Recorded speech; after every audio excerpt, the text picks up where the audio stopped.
Welcome to the Ogden Way podcast, a place where we tell the story about Ogden by telling the stories about Ogden's people. Today we have an opportunity to flip the script again. One of my favorite podcasts that we do. My name is Jaynee Nadolski, and I am here with a person from Ogden as well, Mayor Ben Nadolski, who's also my husband and who allows me the opportunity to come and grill him on questions that I have, and I think a lot of people also have in the community. I wasn't sure there for a second if you were going to admit being my wife. Here we are. Yeah, well, it's thanks for coming. Public record at this point, so. I think so. I hope so. I'm proud of it. Yeah, I am too. Okay. And I think my favorite part about this is just giving you a hard time whenever I can. This is how we talk, by the way. How are you doing? I'm doing good. Yeah, busy day. Yes. Yeah.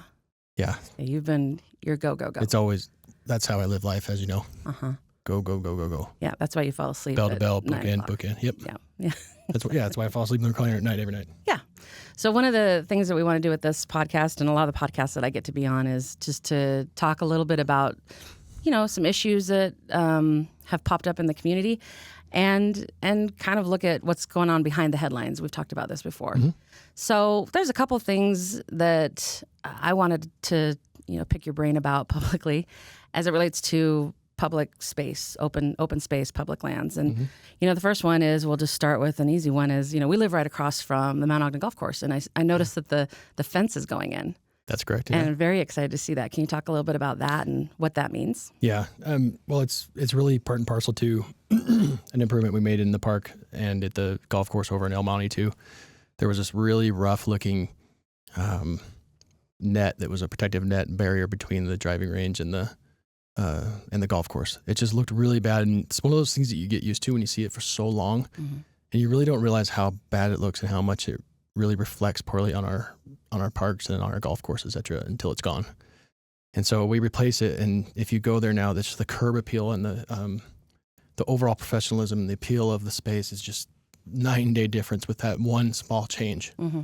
And this fence at Mount Ogden Park that separates the park from the golf course is really similar. It was this old white fiberglass fence that was just falling apart for years and years and years. The paint was peeling off of it, and you and I have become so accustomed to seeing it all the time that we really don't realize how bad it looks after a while. Yeah. But so we are replacing all of the white fiberglass fence with brand new steel painted black, really nice. It's going to blend more into the environment.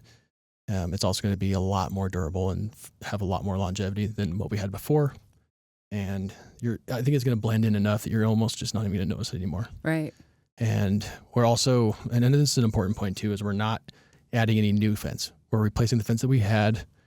We're, like when we took our kids to go winter sledding, we always went through a cut through. Yeah. And that was just through a broken section of fence. Yes. But that's where people created a habit to go through to access the golf course during the winter. Mm-hmm. That's maintained by our golf course staff for winter activities. So we're going to accommodate that with the gate. So come winter activities, we'll be able to open up that gate for full public access just as normal. Okay.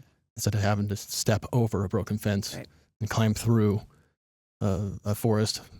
Yeah. The public will have a more formalized access point that way too. Well, that'll be good. Yeah. So, but it's interesting. You and I sit at our house and you just see people walking and sitting there looking at it, wondering. Yeah. So we've done a lot of targeted communication as well through local Facebook pages, neighborhood watch, neighborhood pages, etc., to let that area know. But so for anybody that's seeing any construction happening over at Mount Ogden Park, this was the big improvement for the park amenities and thoughtful improvements that we were looking forward to making there. Right. And do you know how long it'll be? Like, what's the timeline on when they expect to be finished with that? Because it does take up a lot of the parking space at the Mount Ogden Park. Yeah. I think I don't remember the exact date, but I think we'll be done within a month. Oh, good. Yeah. I can't wait to see what it looks like. Yeah, and there's already completed pieces. We've already heard directly from neighbors on the north end of the course. That as soon as we did that section, before we even painted it, they were like, thank you. It looks so good. And it's just a huge improvement. Yeah. Well, and I think a lot of the community in that area there, like I said, they've had a lot of questions. So, like you said, we've done some targeted, explanations on different Facebook pages about it. So. Well, and the worry is, are we closing down more trails, et cetera? And we're totally transparent. We're working with a group of stakeholders that are trail users, and we're trying to find a solution that we could find a cut through to the golf course, so that we could accommodate some way to make it through instead of just going around. And we're looking at what the risk profile is for that, and how much does it cost? What does it take to build it? What kind of uses would we allow and when, et cetera? Right. And I think we've got some good options there, but we'll kind of announce how we're going to accommodate that when we're ready. But we're working toward that. Yeah.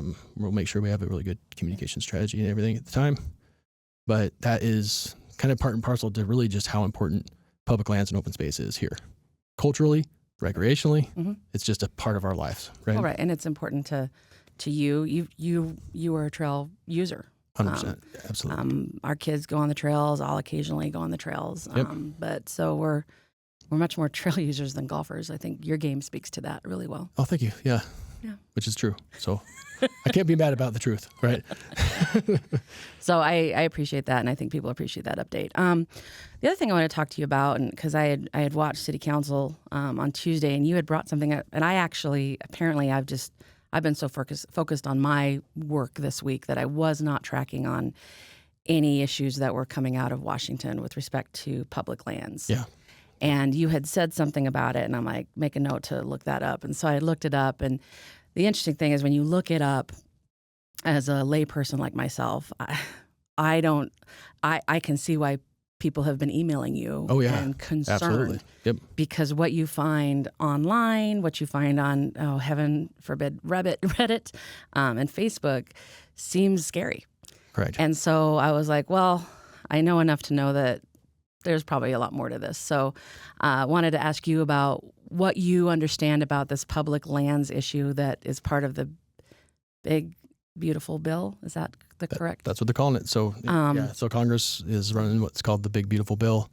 It's an enormous funding package. It's got tons of things in it. But one of where it really became controversial in regards to public lands is Senator Lee proposed an amendment to the bill. And this is a topic and a concept that has been talked about for quite a while, is we're in the midst of a housing crisis. And we've got to build our way through this, build our way out of it. It's a big supply and demand challenge out there. And so federal lands, especially in other cities, not ours as much, but in other communities, particularly down in southern Utah, this is a huge issue because they're surrounded by federal lands. Right. And so I think that the energy around the idea doesn't necessarily start in the north. I think it starts in the south. But the issue at the end of the day affects all of us if we have public lands in our proximity, which we do. And so when I first heard about it, I'm like, this sounds familiar. I know what's going on. Because remember, I had 23 years experience in public land management prior to becoming the mayor. Mm-hmm. And so this was kind of an easy one for me to see what might be happening and to understand kind of the dynamics, which triggered to me, I've got some work to do to make some phone calls. I've got to read some bills, figure out what's going on. Mm-hmm. And thankfully I've got a lot of those contacts, one, because I'm the mayor, and two, because of my past. What people might not realize is we have a Washington, D.C. lobbying group that helps us with these exact issues. And so when the public alarm alerted me, triggered my alarm to reach out to them, ask for help on the policy side. Because, and let's just put, you were receiving these complaints or concerns that were being voiced because of what people were reading, social media, right. Or specific articles they found online. Correct. So a nonprofit advocacy group looked at the bill. Well, they are actually reporting there's a leaked version of an amendment, which I haven't seen. I don't know. I'm not quite sure how that changes from what's already formally proposed. Yeah. But getting to the facts, there's kind of a whole range of facts that you could say.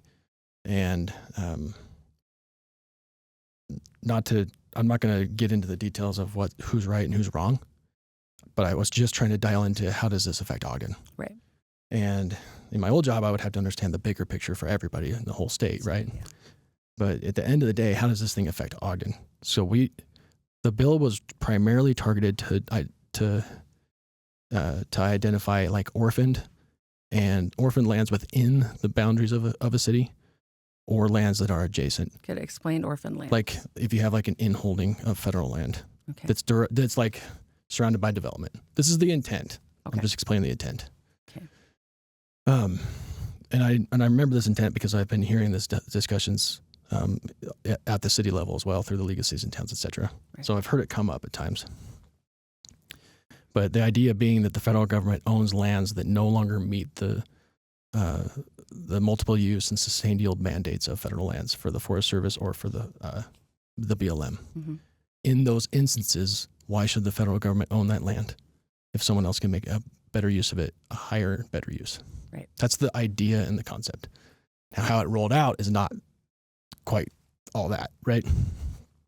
But in the bill and in the legislation, it provides for an avenue for local consultation.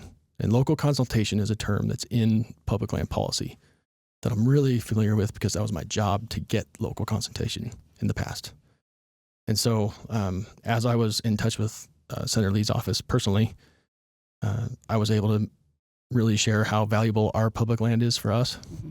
how it does not apply in this case, that we don't want our lands to be land. correct. Public land that the federal government owns in the Ogden area is not considered orphaned. It's not in our municipal boundaries.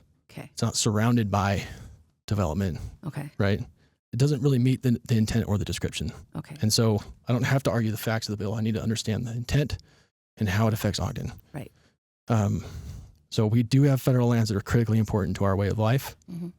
I was able to share that message with their office. The message was well received. Okay.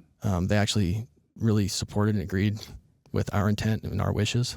And I was also able to call the governor's office, Mm-hmm. talk to the governor's cabinet member about the issues that I had, how it might or might not affect Ogden, et cetera. Mm-hmm. And he conveyed his support for what we wish here as well. Okay. And the bill also would require county input. So having local input is important to this legislation. And I feel good knowing that I would be giving the input for our city and that the input would be hands off our public lands. We want that for recreation and outdoor space. Right. But the bill, as you've just explained it to me, it sounds like it's specific to lands that are, as you said, orphaned or disposal. I heard. Yeah. that So in it. disposal or lands that are not meeting the being needs of the used. mandates of the federal agencies. Yeah. And so are there any types of those lands in Ogden? Depends on which kind of disposal list you look at in which context. Okay. Because there's been a lot of different efforts around public lands in the past, like the Public Lands Initiative. That was an enormous effort that didn't ultimately get traction. Right. But so those are the kind of differences between what could happen Mm-hmm. or what What the on the intent maximum level versus what could happen on the minimal level. And I don't know what the truth is. It's somewhere in between, right? Anything could be possible, right? And so the only way to combat anything being possible and the kinds of concern that we're hearing is for us to be engaged, for us to have a seat at the table, Mm-hmm. for us to make our intentions clear with our elected officials. Mm-hmm. And that's what I've done. Yeah. So I've been able to call Senator Lee's office and express my desires directly. Mm-hmm. I received very good feedback. It was well received. Was able to call the governor's office and do the same. Very well received, very supportive of the direction we wish to go for our public lands. Mm-hmm. And I haven't talked to the commissioners about it, but I really feel good about where they would stand as well. Mm-hmm. And so when you have all of those levels wanting our lands to stay public lands, Mm-hmm. to stay available for public access, I think we stand a really strong chance Mm-hmm. of however this thing shapes up, Mm-hmm. of our public lands being okay. And so now my job is to make sure that we stay engaged, that if there are any changes moving forward, because Congress is a huge machine, right? Right. That our local officials would reach out to us because now we're in touch Mm-hmm. on this issue, right? Right. Right. And we have a good working relationship through our lobbying team and directly through my office to make sure that happens for us, for Ogden. Yeah. Well, and when you hear a lot of these things that just seem so, I guess, extreme is the word, does that kind of set off alarm bells in your head of like, wait, there's got to be more to this? Well, and that could be the worst case scenario. And Right. with trust being what it is, Right. in America right now. Like you can see where some leap to that. There's also best case scenario, but you can't just rely on best case scenario. You got to be a realist and understand that anything's possible. Right. And so and again, a lot of the analyses out there, a lot of people that are kind of pontificating on its impacts, they're looking at it from a different perspective than I am as well.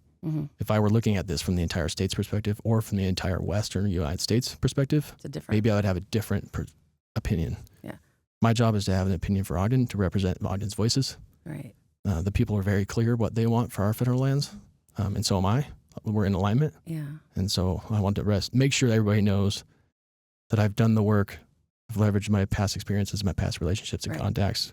I've used the tools that we have here to make sure that our voices are represented in decision making.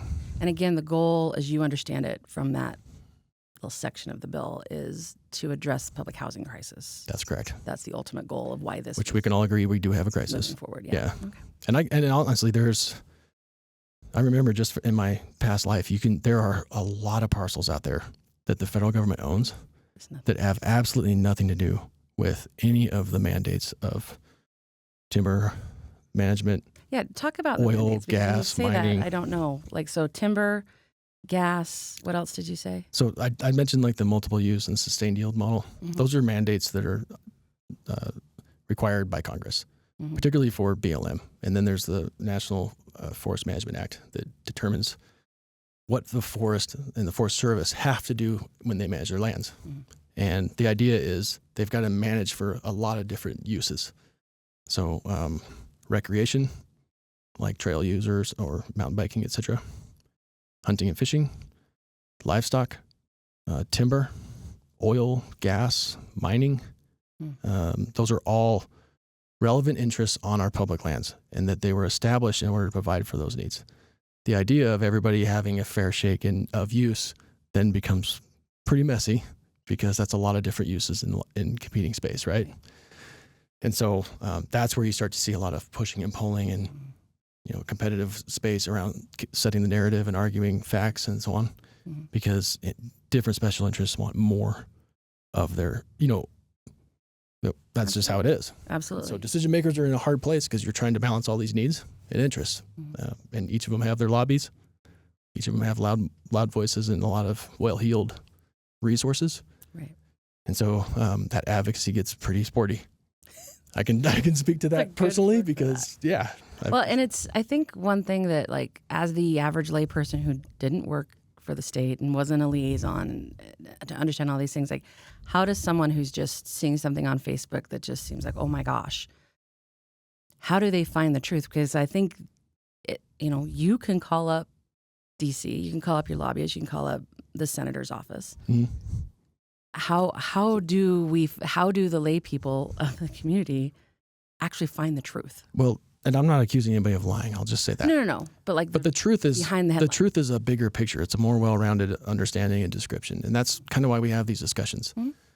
If you look at a headline, that's not going to give you everything about the truth. Right. I did notice that I was reading this morning. Deseret News had an article that was really pretty well done, but you had to pay really close attention. The headline was pretty tension-getting. That's the point, right? Right. They got oh man, on. Clickbait. We're going to lose all of our public lands is kind of the thought. Whatever the words were, I don't remember. But as you read into the article, it's like it says this NGO did an analysis, came up with this many acres. It's like 250,000 acres or something, like an enormous amount of acreage, right? And that's one perspective. And then they continue on and share kind of what different versions of the bill actually say, how does it affect acreage, range wide, et cetera. Okay. And it kind of gives you a full picture. But you have to look for it. It's not just there. And you have to also be understanding of the nuance of everything. Correct. These are complicated issues. And this isn't just impacting the state of Utah, right? This is all 11 Western states. Gotcha. Okay. Yeah. And so our public land environment is very different. Nevada has a lot of public land, and theirs is very different. And just take wild horses and burros, for example. Nevada's got an enormous challenge on their hands with that.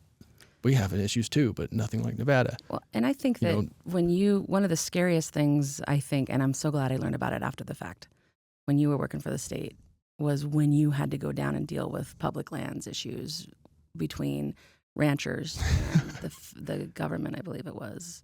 Right. Yeah. I found out about it later. I'm glad you didn't tell me about it when it was happening, because the story from that, people are very, very passionate about public lands for That's correct. a multitude of reasons. Right. Right. And so I think that's always going to be a hot topic, especially here. Right. So. Yeah, I often found myself kind of in this position of, almost like on this brink of range war, like sagebrush rebellion. Yeah. Over some serious issues that are affecting people's livelihoods. Yeah. Right. And then there was the federal government's always sort of a really big entity, right? Mm-hmm. And it's hard to be a personal like that. Mm-hmm. And so my job was really to kind of step in between and say, okay, well, how can we help? What's going on? What's the problem? Between what are the this solutions? group that's carrying guns. That's correct. This group that's carrying guns. And yeah, a lot of open carry. Really glad I didn't know about that when it was happening. It was hard. It was put you in a difficult position to have some really tense discussions. I mean, I'm really making light of it, but there was a lot of threats of violence at times.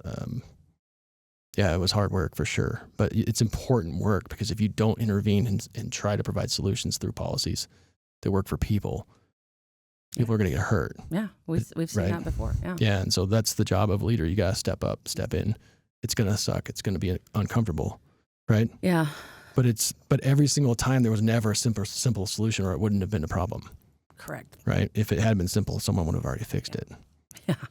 So your recommendation to people of Ogden is, like, when you see these things, obviously look behind the headlines, but, like, what are the other options? Like, how do they need to call their senator? I mean, but, instead of just like calling a senator or a congressperson to just complain about something that maybe they're only getting one piece of information from social media, for example, right?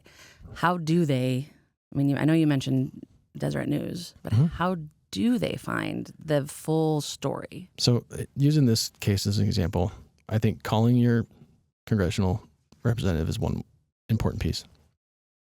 What are their facts? What are they sharing? And then take the other facts that you have. What are they sharing and why? Mm-hmm. Right? Mm-hmm. What other explanation could there be?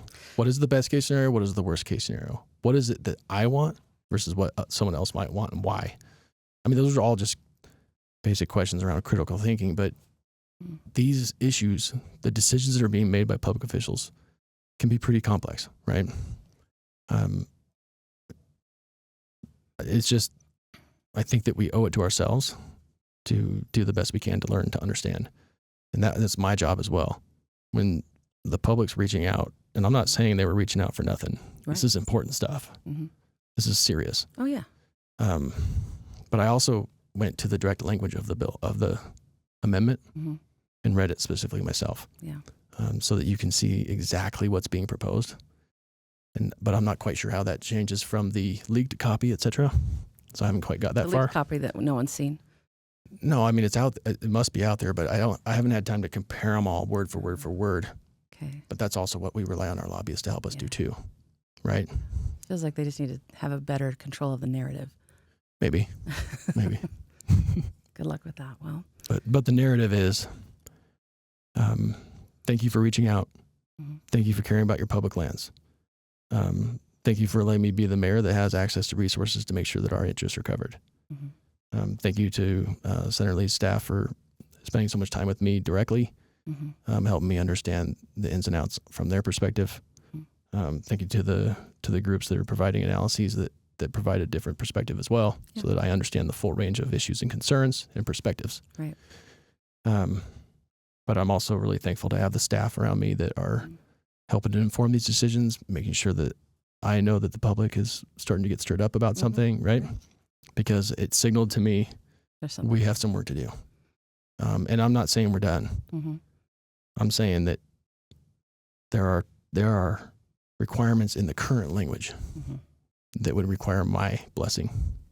Well, that's good to know. And they're not going to get it. Yeah. They know that.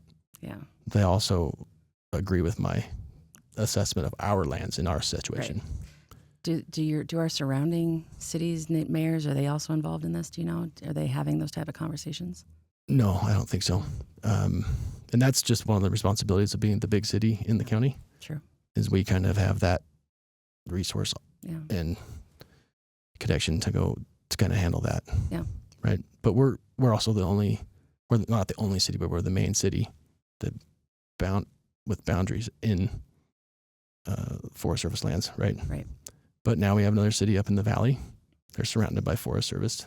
It's a big deal. North Ogden has it as well. But all the same things would apply there.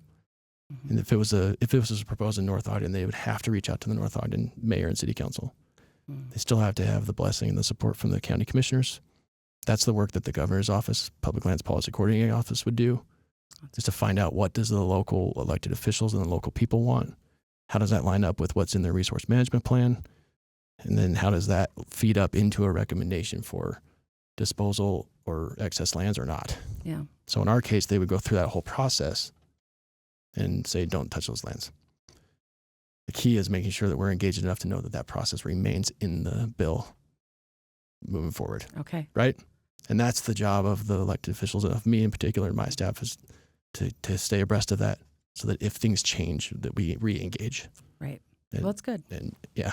Good to know. I think it's good that everyone knows that the mayor and his staff is tracking on all of the issues. And it's not just public lands issues that are blowing up right now, obviously, right? So Right. I think it's good that you're keeping on top of all of it. So Trying to. It's a lot. it is a lot, but that's kind of your thing, though.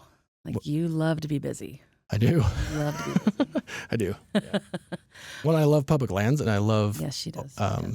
public lands management and policy. So it's kind of fun. Like when we were working on delivering water to the Great Salt Lake with the help of the legislature, we were able to make a huge environmental impact positively for the Great Salt Lake using some of our tools. That was fun for me because that's something I'm passionate about. That's why I had 23 years experience there. Right. And because there's such a great significant impact to the quality of life in the community. Correct. And in the wildlife conservation areas. So it kind of really helped me feel better about leaving my career, the career and life goal that I always had of working in that world. I miss it. I miss the people that are in that, and it was fun to kind of re-engage a little on this one. Yeah. Especially fun to come out of it knowing that right now we're in a good place. Much better. If we were in a way worse place, maybe it wouldn't be so much fun. But it is always fun to work on things you care deeply about, and public lands, access to the public lands. That's fundamental to who I am and what I've always worked on. It's absolutely, and I love that. Well, I don't think I have any other questions for you. So thanks for having this podcast with me and letting me take over the show again. It's one of my favorite things that you do, that I get to do. So thanks for coming in. Yeah, absolutely. Just want to make sure that you like this episode, subscribe, share it with your friends, family, visit, come to city council meetings if you are curious about the inner workings of government, and ask them specifically yourself. So thanks everyone for tuning in.